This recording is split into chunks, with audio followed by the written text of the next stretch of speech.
মোহর সিরিয়ালে দেখা যায় শঙ্খ জেঠুমনি ও সবাইকে বলে, না কি না, আমার সাথে মোহর বসুর বিয়ে হয়ে গেছে, এখন আমি বিবাহিত। এ কথা শুনে বাড়ির সবাই অবাক হয়ে যায়। শঙ্খ জানায়, আমরা একে অপরকে ভালোবাসতাম, কিন্তু কখনো কেউ কাউকে বলতে পারিনি। কিছুদিন আগে মন্দিরে আমাদের বিয়ে হয়েছে। আমি চেয়েছিলাম মোহরের কলেজ পাশ করার পর ইউনিভার্সিটি ভর্তি হলে তখন সবাইকে জানাবো আর আনুষ্ঠানিকভাবে বিয়েটা আবারও করব। স্ট্রেসটা যেহেতু জেনে গেছে আর স্ট্রেসটা যেভাবে মোহরকে অপমান করেছে, আমি মোহরকে এভাবে অপমান হতে আর দিব না। আর তাই সামনের মাসে আমাদের বিয়ে আনুষ্ঠানিকভাবেই হবে। যদি তোমরা মোহরকে মেনে নাও তাহলে এই বাড়ি থেকে বিয়েটা হবে, আর যদি তোমরা না চাও তাহলে আমি ওই বাড়িতেই বিয়ে করে থেকে যাব। এই কথা শুনে জেঠুমনি অনেক রেগে যায়, কিন্তু তাতে পাত্তা না দিয়ে শঙ্খ উপরে চলে যায়। মোহর চিন্তা করতে থাকলে শঙ্খ মোহরকে ফোন দেয়, বলে, তুমি আর চিন্তা করো না, স্ট্রেসটা বা অন্য কেউ আমাদের কোনো ক্ষতি করতে আর পারবে না।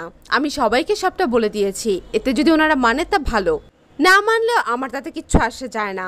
আমি বিয়ের পর মা বাবার ফ্ল্যাটেই থাকবো। আর মাত্র কটা দিন, একটু অপেক্ষা করো মোহর, এরপর আমরা একসাথে থাকতে পারবো।